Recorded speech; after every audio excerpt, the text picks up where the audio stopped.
Hello friends, स्वागत है आपके अपने चैनल स्टैंड बीपीएससी में। आज हम लोग एडिटोरिया का जो न्यू वॉल्यूम है 2023 के लिए बीपीएससी के लिए स्पेशल जो 12 फरवरी को निर्धारित एग्ज़ाम फिक्स किया गया है उसके लिए हम लोग शुरू से 1 से 15 प्रैक्टिस सेट करेंगे। इसमें ये पहला प्रैक्टिस सेट होगा दोस्तों। चलिए हम लोग आज का प्रैक्टिस सेट शुरू करते हैं। दोस्तों अगर इसका पीडीएफ चाहिए तो आप टेलीग्राम पर जुड़ जाएंगे, वहाँ से आपको आंसर सहित पीडीएफ मिल जाएंगे। चैनल पर नए होंगे तो आप सब्सक्राइब कीजिएगा और बेल आइकन दबाना ना भूलें। ओके दोस्तों, चलिए सेशन शुरू करते हैं। पहला क्वेश्चन है, निवारक नज़रबंदी से आशय है। निवारक नज़रबंदी से आशय है तो क्या राइट आंसर हो जाएगा? यानी इसका मतलब होता है वर्णित प्रक्रिया के पालन के बिना कुछ समय के लिए किसी व्यक्ति को जेल भेजना। राइट आंसर डी हो जाएगा। ओके, वर्णित प्रक्रिया के पालन के बिना कुछ समय के लिए किसी व्यक्ति को जेल भेजना। आगे देखते हैं। आगे है, भारतीय संविधान में सर्वाधिक मत के आधार पर चुनाव लोकसभा, विधानसभा एवं पंचायत में जीत का फैसला किस देश के संविधान से लिया गया है? तो ये ब्रिटेन के संविधान से लिया गया है। ओके, ब्रिटेन के संविधान से। अगला प्रश्न है, अगला है थोड़ा छोटा कर देते हैं। देखिए, नीति निर्देशक तत्व के बारे में निम्नलिखित में से कौन सा कथन असत्य है? नीति निर्देशक तत्व के बारे में निम्नलिखित में से कौन सा कथन असत्य है? तो इसमें देखिए, संविधान निर्माता मानते थे कि निर्देशक तत्वों के पीछे जो नैतिक शक्ति है वह सरकार को बाध्य नहीं करेगी कि इन तत्वों को गंभीरता से ले। ओके, तो इसलिए राइट आंसर आपका हो जाएगा यही कि संविधान निर्माता मानते थे कि नीति निर्देशक तत्वों के पीछे जो नैतिक शक्ति है वह सरकार को बाध्य नहीं करेगी, इन तत्वों को गंभीरता से लेगी। ओके, सी राइट आंसर। अगला प्रश्न है कि भारतीय संविधान में निर्वाचन आयुक्त को पद से हटाने का अधिकार किसे दिया गया है? तो ये भारत के राष्ट्रपति को दिया गया है। अगला प्रश्न है कि भारतीय संसद में अस्थायी समितियों की प्रणाली विकसित की गई। तो विकसित की गई कब? तो ये किया गया 1952 से यह भारतीय संसद में अस्थायी समितियों की प्रणाली विकसित किया गया। ओके, आगे देखते हैं। आगे है, देश के किसी भाग में सैनिक शासन लागू होने की स्थिति में संसद को संविधान के किस अनुच्छेद से व्यवस्था हेतु किसी भी कानून को जायज़ करार देने की शक्ति प्राप्त होती है? तो ये देखिए, इसमें आपको अच्छा से ध्यान से सुनना होगा, क्योंकि अनुच्छेद 33 जो है और अनुच्छेद 34 इस दोनों में देश के किसी भी भाग में सैनिक शासन के लोगों के लिए स्थिति संसद को संविधान के लिए शांति व्यवस्था के लिए दिया गया। ओके, आगे देखते हैं। आगे है, संविधान की 11वीं अनुसूची में निम्नलिखित में से किस विषय को शामिल नहीं किया गया है? किस विषय को शामिल नहीं किया गया? तो देखिए, इसमें से एक से अधिक हो जाएगा दोस्तों। ओके, ये राइट आंसर हो जाएगा, एक से अधिक है इसमें। चलिए आगे देखते हैं। आगे क्या है? आगे है आपका, जब भारत का राष्ट्रपति निलंबनकारी वीटो का प्रयोग करता है तब उसके लिए क्या बोलेंगे आप? तो उसके लिए बोलेंगे वो किसी विधेयक को संसद को पुनर्विचार हेतु लौटा देता है। ओके, कि आप देख लीजिए कुछ गलत है तो नहीं। ओके, अगला प्रश्न है, राष्ट्रीय न्यायिक नियुक्ति आयोग की स्थापना संसद के किस संविधान संशोधन के द्वारा किया गया? बताइए। तो इसका राइट आंसर हो जाएगा आपका 99वां संविधान संशोधन 2014 के द्वारा। Okay, B right answer. अगला प्रश्न है कि संघ एवं राज्यों के लिए लोक सेवा आयोग के सदस्यों की नियुक्ति और पदोन्नति संबंधी प्रावधान किया गया है। तो ये आर्टिकल 316 में किया गया है। Okay, article 316। आगे देखते हैं। आगे क्या है? राज्यपाल की अध्यादेश संबंधी शक्तियों के संबंध में असत्य कथन का चयन करना है इसमें। ओके, तो देखिए, विधानमंडल सत्र के मौजूद नहीं होने पर अध्यादेश जारी कर सकते हैं जबकि नहीं कर सकते हैं, इसलिए ये क्या है आपका असत्य है। बाकी बी सी डी देख लीजिए, पढ़ लेते हैं, सही है। विधानमंडल के विधि निर्माण के अधिकार क्षेत्र पर ही अध्यादेश जारी कर सकते हैं, बिल्कुल सही। राज्यपाल के अध्यादेश निर्माण की शक्ति स्वैच्छिक है और विधानमंडल सत्र प्रारंभ होने के 6 सप्ताह में अध्यादेश समाप्त हो जाता है। ओके, चलिए आगे देखते हैं। आगे है आपका कि निम्नलिखित में से किस देश ने दुनिया के पहले ऊर्जा द्वीप का निर्माण करने की घोषणा की है? इसमें ऊर्जा द्वीप के निर्माण करने की घोषणा की है, तो इसमें आपका हो जाएगा डेनमार्क ने। Okay, D right answer, Denmark होगा। अगला प्रश्न है, किस संस्था ने कोविड-19 के कारण वर्ष 2020 को वर्स्ट ईयर ऑन रिकॉर्ड घोषित किया है? तो ये विश्व व्यापार संगठन हो जाएगा। ओके, राइट आंसर बी हो जाएगा, विश्व व्यापार संगठन। आगे देखते हैं। आगे क्या है आपका कि हाल ही में किस भारतीय मूल के व्यक्ति को नासा द्वारा कार्यकारी प्रमुख बनाया गया। तो कार्यकारी प्रमुख बनाया गया भव्य लाल को। Okay, D right answer. अगला प्रश्न देखिए, अगला क्या है, निम्नलिखित में से किस दिन भारत में विभीषिका दिवस मनाने की घोषणा की गई। तो ये 14 अगस्त को। ओके, क्योंकि इस दिन पाकिस्तान का भारत से बंटवारा हुआ था। अगला प्रश्न है, निम्नलिखित में से किस संस्था द्वारा हाल ही में शून्य अभियान की शुरुआत की गई। तो देखिए ये नीति आयोग द्वारा और रॉकी माउंटेन इंस्टीट्यूट द्वारा। तो ई राइट आंसर, एक से अधिक हो जाएगा। ओके, अगला प्रश्न देखिए, अगला क्या है कि केंद्र बजट 2021-22 के दौरान घोषित मित्रा योजना का संबंध किस क्षेत्र से है। तो ये कपड़ा उद्योग से। ये राइट आंसर हो जाएगा। उसके बाद क्या है, विंबलडन टेनिस टूर्नामेंट 2021 के महिला एकल के विजेता कौन रही। तो इस हो जाएगा Ashleigh Barty. Okay, D right answer. आगे देखते हैं, आगे है आपका किस मंत्रालय द्वारा हाल ही में ग्लोबल बायो इंडिया 2021 का आयोजन किया। तो ये देखिए इसमें किया है आपका, ध्यान से देखिएगा, चूँकि ये विज्ञान एवं प्रौद्योगिकी मंत्रालय, सी हो जाएगा। ओके, आगे देखते हैं, आगे है भारत का पहला विरासत संस्थान किस शहर में स्थापित करने की घोषणा की गई है। तो अपना नोएडा है। ओके, एनसीआर दिल्ली में पड़ता है। आगे देख लीजिए, आगे है जर्मन वाच संस्था द्वारा जारी वैश्विक जलवायु जोखिम सूचकांक 2021 के संबंध में कौन सा कथन सत्य है। देखिए इस सूचकांक में प्रथम स्थान मोजम्बिक को प्राप्त हुआ, सही है। इस सूचकांक में भारत का स्थान 17वां, यस ये भी सही है। वर्ष 2020 में भारत का स्थान 5वां था, तो ये बिल्कुल सही है। तो आपका बी राइट आंसर हो जाएगा, सभी सही है। अगला प्रश्न देखिए, अगला है 25 अगस्त 2021 को किस मंत्रालय द्वारा समृद्ध कार्यक्रम की शुरुआत की गई। समृद्ध कार्यक्रम की शुरुआत की गई, तो ये आपका इलेक्ट्रॉनिक एवं सूचना प्रौद्योगिकी मंत्रालय, बी राइट आंसर। ओके, अगला प्रश्न देखिए, अगला है भारत का पहला वर्टिकल फॉरेस्ट टावर माना फॉरेस्ट कहाँ बनाया जा रहा है। ओके, तो ये बनाया जा रहा है आपका कहाँ, बेंगलोर में। ओके, कहाँ बनाया जा रहा है, बेंगलोर में। तो डी राइट आंसर। अगला प्रश्न देखिए, अगला है आपका एनीमिया मुक्त भारत सूचकांक में निम्न में से कौन सा राज्य शीर्ष स्थान में शामिल नहीं है। तो इसमें देखिए आपका राजस्थान शामिल नहीं है, बाकी मध्य प्रदेश, उड़ीसा और हिमाचल प्रदेश ये शामिल है।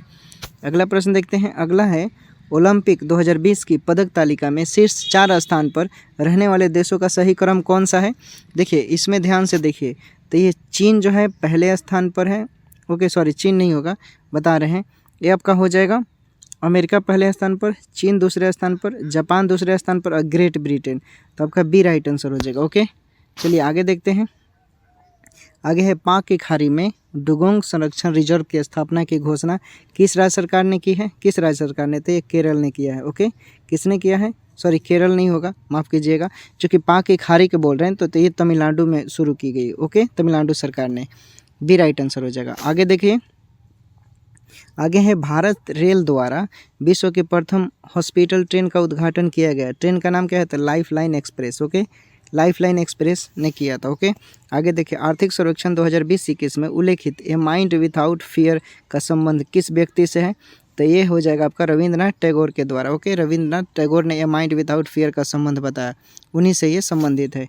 आगे प्रश्न देखिए, काला नमक चावल महोत्सव 2020-21 का आयोजन किस स्थल पर किया गया। तो सिद्धार्थनगर में। ओके, ये राइट आंसर हो जाएगा।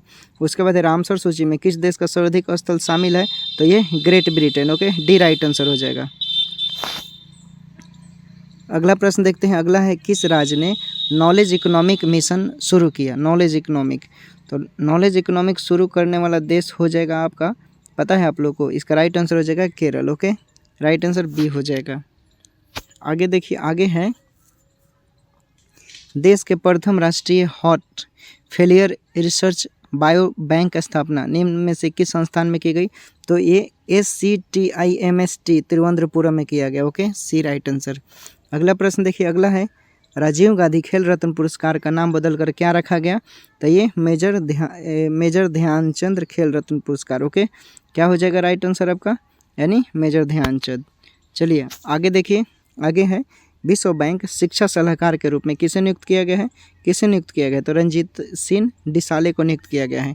अगला प्रश्न देखिए, अगला है भारत 2020 से 25 में इथेनॉल सम्मिश्रण के लिए रोड मैप पर विशेषज्ञ समिति की रिपोर्ट का विषय क्या है? इसमें बताना है। तो देखिए इसका आपका हो जाएगा, यानी बोल रहा है तो बेहतर पर्यावरण के लिए जैव ईंधन को बढ़ाने के लिए। ओके, तो ये राइट आंसर हो जाएगा। उसके बाद है ईगल अधिनियम किससे संबंधित है? ये यूएसए से संबंधित है। ओके, यूएसए से, देखिए यूएसए दिया हुआ है। अगला प्रश्न है सहकारिता विभाग द्वारा बिहार के किस जिले में ऑनलाइन सब्जी बेचने की योजना की शुरुआत की गई? तो पटना में। ओके, कहाँ पर शुरू किया गया है? पटना में। आगे देखिए खाद्य सुरक्षा एवं मानक प्राधिकरण से blissful hygienic offering to God का प्रमाण पत्र प्राप्त करने वाला पूर्वी भारत का प्रथम मंत्री कौन बन गया है? तो आपको भी पता है कौन बन गया है दोस्त, यानी महावीर मंदिर पटना का। ओके, सी राइट आंसर। अगला प्रश्न देखिए बिहार में वर्ष 2021 में कितने पौधे लगाए जाने का लक्ष्य रखा गया? तो ये 5 करोड़। ओके, 5 करोड़ याद रखिएगा।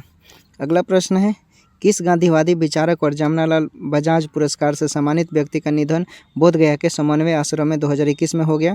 तो ये द्वारिको भाई सुंदरनी। ओके, सुंदरानी, तो ये राइट आंसर।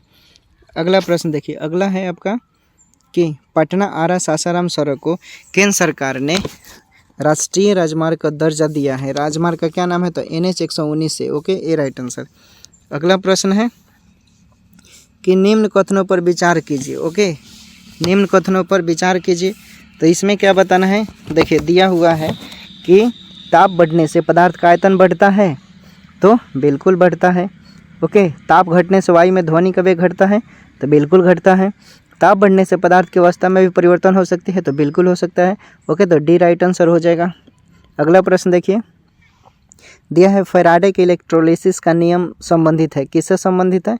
तो बताइए। देखिए ये इसमें हो जाएगा, यानी इलेक्ट्रोलाइट के समतुल्य द्रव्यमान से। ओके, फैराडे के इलेक्ट्रोलिसिस का जो नियम है ना, वो इलेक्ट्रोलाइट के समतुल्य द्रव्यमान से संबंधित है।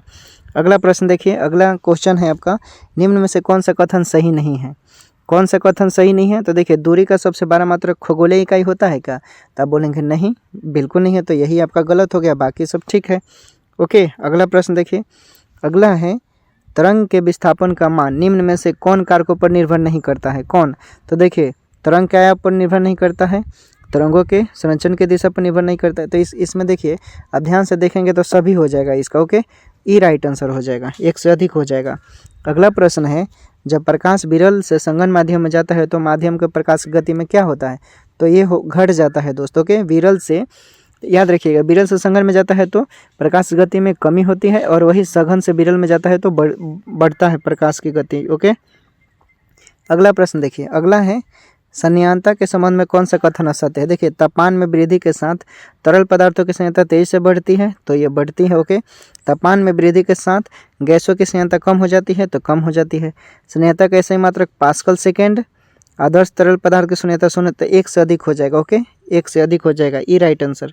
अगला प्रश्न देखिए, अगला है निम्नलिखित में से कौन प्रोटोजोआ जनित रोग है? तो देखिए मलेरिया भी है, निद्रा रोग भी है, पायरिया भी है, कालाजार भी है, तो आपका ई से 1 से अधिक हो जाएगा। उसके बाद सर्दी की बनाने वाला अक्रिय गैस कौन सा है? तो देखिए जेनन हो जाएगा, डी राइट आंसर हो जाएगा। ओके, क्या हो जाएगा? Right answer D, जेनन। अगला प्रश्न देखिए, अगला है आपका क्या है कि वनस्पतियों को पराबैंगनी किरणों के दुष्प्रभाव से बचाने वाला वर्ण का क्या नाम है? तो आपको भी पता है लाइकोपिन। ओके, क्या है? लाइकोपिन, याद रखिएगा। उसके बाद केंचुआ में कितने जोड़ी हृदय होती है? तो ये 5 जोड़ी होती है, 5 जोड़ी। ओके, अगला प्रश्न देखिए, अगला है कि क्या है, देख लेते हैं। निम्नलिखित में से किस में ऋणात्मक आवेश होती है? तो देखिए ऋणात्मक आवेश बीटा कण में होता है, और अल्फा कण ये सब कोई आवेश रहित होता है और कोई पॉजिटिव होता है। ओके, खाद्य संरक्षण के रूप में किस तत्व का प्रयोग किया जाता है? तो ये बेंजोइक सोडियम लवण का। ओके, बेंजोइक सोडियम लवण का, सोडियम कार्बोनेट नहीं मारना है। उसके बाद है निम्नलिखित में से कौन सी मिश्र धातु नहीं है? तांबा। तांबा क्या है? मिश्र धातु नहीं है। ओके, स्टील की कठोरता प्रदान करने के लिए बढ़ाई जाती है, क्या मिलाकर? तो आपको भी पता है दोस्त, कार्बन की मात्रा मिलाते हैं तो ये मजबूत हो जाता है। ओके, कठोर हो जाता है यानी। ओके, चलिए अगला प्रश्न देखिए, अगला है आपका भारत ने किस वर्ष तक कार्बन तटस्थता का लक्ष्य हासिल करने की घोषणा की है? तो ये वर्ष 2070 तक, डी राइट आंसर। CNG का फुल फॉर्म यानी कंप्रेस्ड नेचुरल गैस, ये राइट आंसर हो गया। चलिए आगे देखते हैं, आगे है ताप का निम्नलिखित में से किस पैमाने पर ऋणात्मक मान नहीं होता है? ऋणात्मक मान नहीं होता है तो ये होता है केल्विन पर। ओके, सी राइट आंसर, केल्विन पर ऋणात्मक मान नहीं होता है। उसके बाद है हरे पादपों में क्लोरोफिल के बनाने के लिए निम्नलिखित में से कौन सा तत्व का प्रयोग किया जाता है? तो मैग्नीशियम ऑप्शन में नहीं है, लेकिन मैग्नीशियम होता है, यानी इनमें से कोई नहीं, ई राइट आंसर। अगला प्रश्न देखिए, अगला है प्रतिवर्ती क्रियाओं का नियंत्रण कहाँ पर स्थित है? प्रतिवर्ती क्रियाओं का नियंत्रण कहाँ पर स्थित है दोस्त? तो देखिए आपको भी पता है मेरिडोलॉजी में स्थित होता है। उसके बाद देखते हैं आगे प्रश्न क्या है।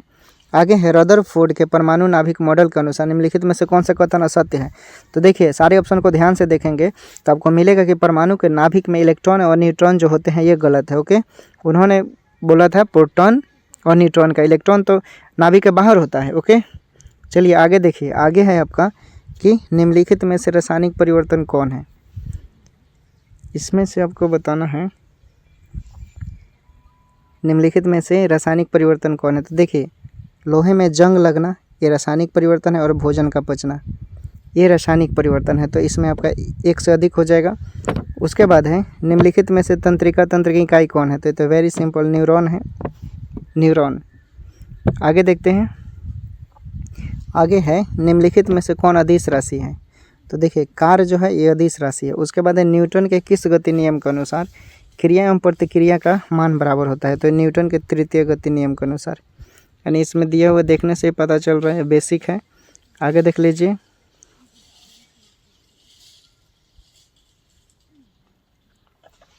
आगे है निम्नलिखित में से कौन गाय की देसी नस्ल है?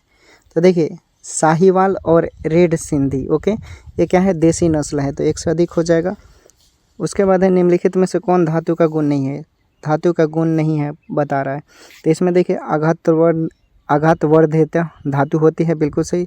ध्वनिक होती है, आवाज़ देती है, तन्यता भंगुर, यानी सभी हो जाएगा, एक से अधिक। ओके, ये सभी धातु के गुण हैं।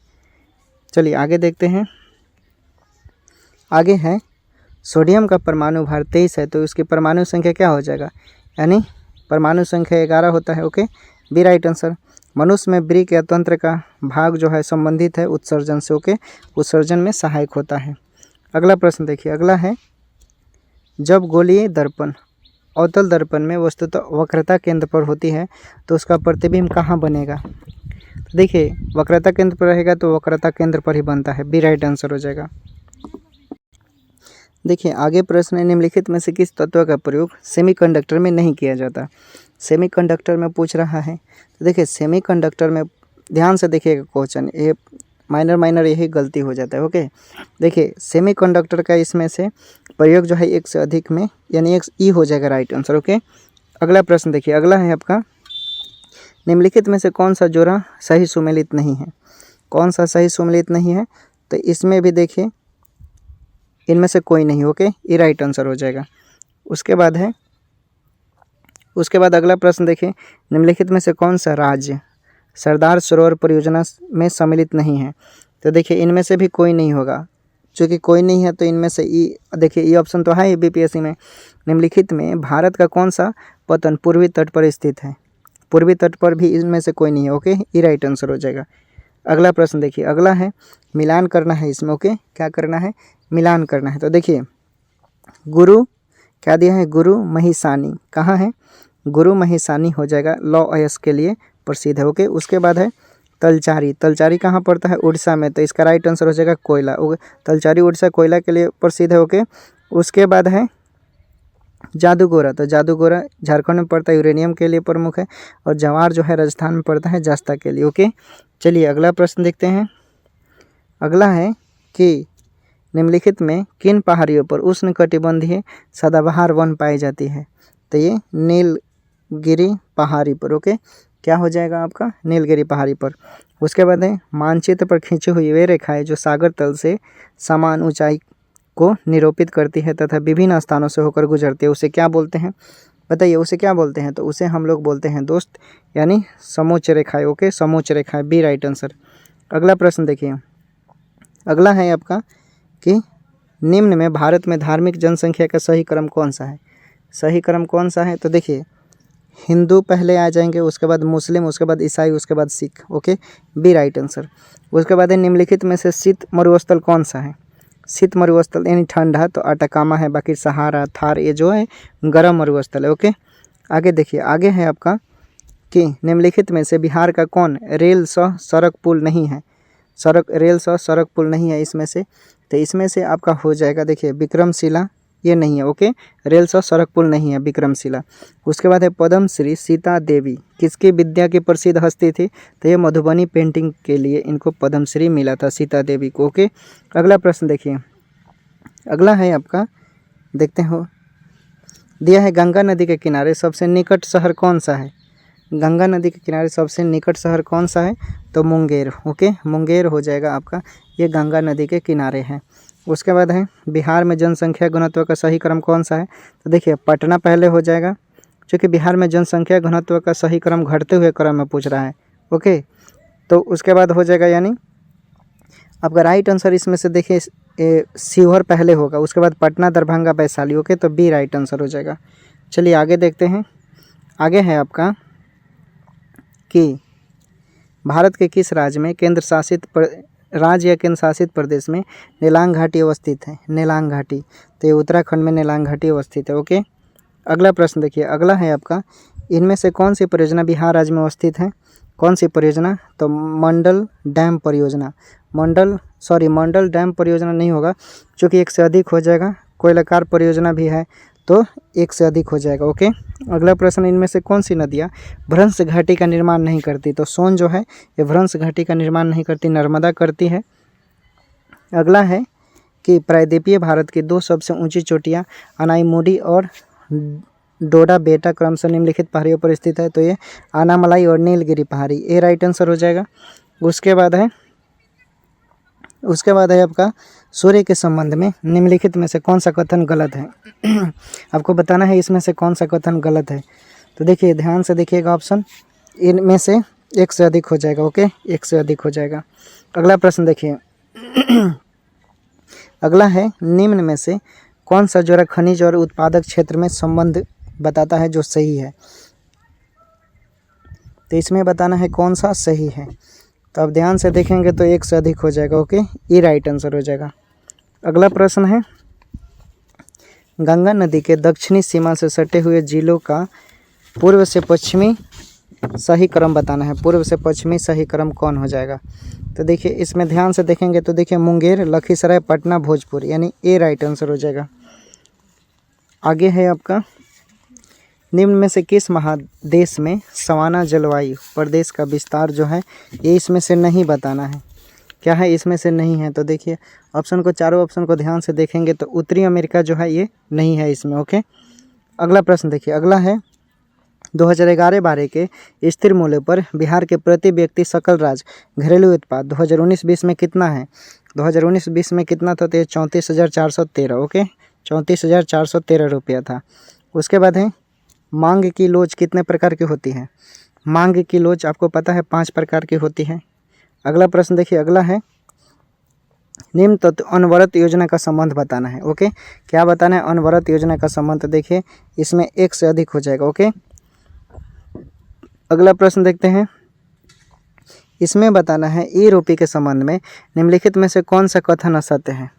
कौन सा कथन असत्य है, तो देखिए इसमें भी एक से अधिक हो जाएगा। ओके, चलिए अगला प्रश्न देखिए, इसमें आपको बताना है वित्तीय वर्ष 2021-22 के केंद्रीय बजट में शिक्षा के क्षेत्र में कितनी राशि खर्च करने का प्रावधान किया गया है, तो ये किया गया है आपका 93,424 करोड़। ओके, अगला प्रश्न देखते हैं, अगला है वित्तीय वर्ष 2021-22 का केंद्रीय बजट कितनी पिलर्स पर आधारित है। कितनी पिलर्स पर आधारित है, तो ये 6 पिलर्स पर आधारित है। ओके, अगला प्रश्न देखिए, अगला है देश में नवीन पत्र मुद्रा निर्गमन से मुद्रा आपूर्ति बढ़ जाती है तो इसे क्या कहा जाता है।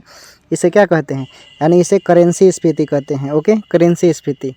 अगला प्रश्न है वित्तीय वर्ष 2021-22 के लिए बिहार में 7/2 योजना हेतु बजटीय प्रावधान है कितना, क्या है, तो देखिए ये 4,671 करोड़ रुपये का प्रावधान किया गया था। अगला प्रश्न है आपका बिहार राज्य आर्द्र भूमि प्राधिकरण का गठन कब किया गया दोस्त, तो ये किया गया आपका 2020 में। ओके, सी राइट आंसर हो जाएगा। अगला प्रश्न है गरीबी और अकाल दिवस, गरीबी और अकाल किस अर्थशास्त्री के पुस्तक से संबंधित है, तो ये आपका अमर्त्य सेन से संबंधित है। ओके, अमर्त्य सेन। अगला प्रश्न है किस वैश्विक संस्थान का नाम बदलकर विश्व व्यापार संगठन WTO किया गया, यानी गेट। ओके, गेट का किया गया। अगला प्रश्न देखते हैं, जो कि अगला दिया है, निम्नलिखित में से कौन सा निर्धनता का कारण नहीं है। तो देखिए इसमें से निर्धनता का कारण पूछ रहा है तो आपके सभी हो जाएंगे। ओके, एक से अधिक हो जाएंगे। अगला प्रश्न देखिए, ऊर्जा दक्षता ब्यूरो का कार्य नहीं है। इसमें बताना है ऊर्जा दक्षता ब्यूरो का कार्य नहीं है। तो इसमें क्या करेंगे आप, यानी ये बोल रहा है ऊर्जा दक्षता के, तो विद्युत उत्पादन और विक्रय में कर लगाना, ये नहीं है। ओके, डी राइट आंसर हो जाएगा।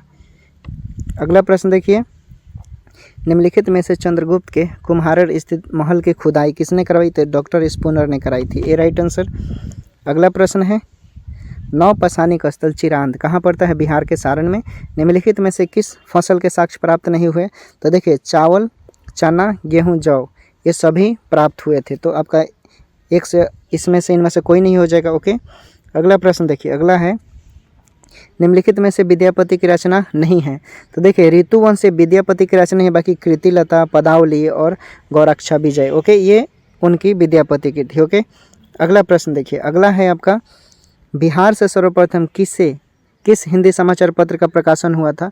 हिंदी समाचार पत्र का तो ये हुआ था बिहार बंधु का, के ए राइट आंसर। अगला प्रश्न देखिए, अगला है 1914 में राष्ट्रीय कांग्रेस द्वारा ब्रिटेन भेजे गए शिष्टमंडल में बिहार से निम्नलिखित में से कौन शामिल थे। कौन कौन गए थे। तो मजहरूल हक और Sachchidanand Sinha, the right answer, Mazharul Haque और सच्चिदानंद सिन्हा। आगे है, अक्टूबर 1905 बंग भंग के दौरान दरभंगा में रक्षाबंधन दिवस का आयोजन किसकी प्रेरणा से किया गया था। तो ये सतीश चंद्र चक्रवर्ती के सहायता से किया गया था, सतीश चंद्र चक्रवर्ती की सहायता से। आगे है, इल्तुतमिश ने बिहार में दिल्ली के प्रथम प्रतिनिधि के रूप में किसे नियुक्त किया था। तो यह मलिक अलाउद्दीन जानी को, ओके, मलिक अलाउद्दीन जानी को। अगला प्रश्न है, किस वंश के शासनकाल में जैन धर्म में श्वेतांबर और दिगंबर शाखा में विभाजन हुआ। तो ये मौर्य वंश में, ओके, श्वेतांबर और दिगंबर। और जैन धर्म की पहली सभा पाटलिपुत्र में हुआ था। ओके, स्थूलभद्र ने अध्यक्षता किया था।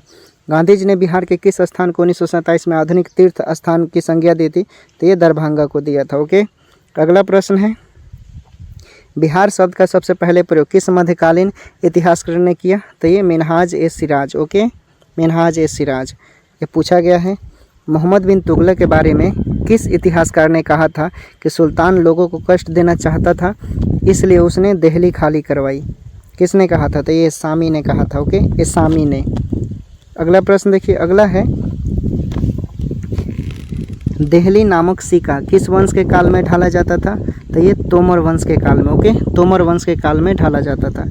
अगला प्रश्न है, अकबर के सुलह ये कुल नीति के पीछे निम्नलिखित में से क्या कारण थे। तो ये बहुसंख्य हिंदुओं का समर्थन प्राप्त करना चाहता था। ओके, अगला प्रश्न है, किस काल की कांस्य मूर्तियाँ लुप्त मोम विधि से बनाई जाती थी। तो ये चोल काल की, ओके, चोल काल की बनाई जाती थी।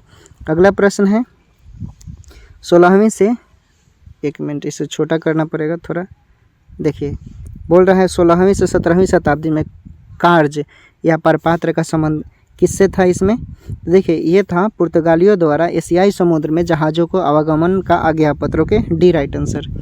अगला प्रश्न है आपका, रामपुरवा से प्राप्त अशोक स्तंभ का हिस्सा वर्तमान में कहाँ रखा गया है। वर्तमान में कहाँ रखा गया है। तो ये राष्ट्रपति के भवन में रखा गया है, डी राइट आंसर। अगला प्रश्न देखिए, अगला है, निम्नलिखित में से किस स्तूप का निर्माण बिना चबूतरे में किया गया है। तो ये सारनाथ के धामेक स्तूप का, ओके, सारनाथ के धामेक स्तूप का किया गया है। अगला प्रश्न है, निम्नलिखित में से किस दर्शन में कहा गया है कि भौतिक वस्तुएं परमाणु के संयोजन से बनी है। तो वैशेषिक, ओके, ये वैशेषिक दर्शन में कहा गया है। अगला प्रश्न है आपका, गंगा के मैदानी भाग में प्रथम नगीकरण के समय में मृदभांड की पहचान कीजिए। इसमें क्या करना है, मृदभांड की। तो देखिए उत्तरी काले पॉलिशदार मृदभांड थी। ओके, अगला प्रश्न देखिए, अगला है आपका, क्रांतिकारियों के विरुद्ध कार्य करने पर फणींद्रनाथ घोष की हत्या निम्नलिखित में से किन क्रांतिकारियों ने की थी। तो ये चंद्रमा सिंह और बैकुंठ शुक्ल ने किया था। ओके, ये राइट आंसर हो जाएगा। अगला प्रश्न है, नाटक अंधेर नगरी चौपट राजा किस साहित्यकार की रचना है। तो ये भारतेंदु हरिश्चंद्र की है। ओके, भारतेंदु हरिश्चंद्र। अगला प्रश्न है, बहुजन समाज की स्थापना किस सुधारवादी ने किया था? तो सावित्रीबाई फूले ने किया था। अगला प्रश्न देखते हैं, महात्मा गांधी के अनुसार निम्नलिखित में से किसने भारतीयों को अपनी ही भूमि पर अजनबी और अपाहिज बना दिया? तो अंग्रेजी शिक्षा को बोला था उन्होंने। D right answer. अगला प्रश्न है, 1935 के भारत शासन अधिनियम के बारे में किस नेता ने इसे दास्ता का आज्ञापत्र कहा था? तो ये जवाहरलाल नेहरू ने कहा था। ओके, अगला प्रश्न है, मजदूर और किसान कांग्रेस के हाथ पांव हैं। भारतीय स्वतंत्रता संघर्ष के किस आंदोलन के दौरान मुंबई में यह नारा दिया गया? तो ये सविनय अवज्ञा आंदोलन में नारा दिया गया। अगला प्रश्न है कि 18वीं सदी के ईस्ट इंडिया कंपनी की नीतियों के संदर्भ में खुली और निर्लज्जतापूर्ण लूटपाट का योग किसका कथन था? ये तो ये पर्सिवल ब्राउन ने कहा था। ओके, पर्सिवल ब्राउन ने। अगला प्रश्न है, स्वतंत्रता आंदोलन के किस नेता को बहादुर बादशाह खान के नाम से भी जाना जाता था? तो ये खान अब्दुल गफर को। सीमांत गांधी भी इन्हें कहा जाता है। ओके, अगला प्रश्न है, रविन्द्रनाथ टैगोर ने शांति निकेतन की स्थापना कब की थी? तो ये 1901 में किया था। ओके, 1901 में किया था। अगला प्रश्न है, 17वीं सदी में बंगाल में फैक्टर कहा जाता था किसको? तो ये किसको कहा जाता था बताइए। देखिए, ये कहा जाता था दोस्त, यानी इसमें से आपका अंग्रेजी व्यापारियों को कहा जाता था। D right answer. अगला प्रश्न देखिए, अगला है, 1801 में अवध के नवाब को अपना आधा इलाका कंपनी को सौंपने के लिए मजबूर किया। क्योंकि नवाब सहायक सेना के लिए पैसा अदा नहीं कर सके थे। ओके, अगला प्रश्न देखिए, अगला है, भारत में पहली सूती वस्त्र मिल कब की स्थापना कब हुई? तो ये बम्बई में 1854 में हुई थी। अगला प्रश्न है, अरबी फारसी इस्लामिक कानून के अध्ययन को बढ़ावा देने के लिए अंग्रेजों ने कलकत्ता मद्रास यानी मोहम्मडन कॉलेज की स्थापना कब की थी? तो ये 1781 में किया था।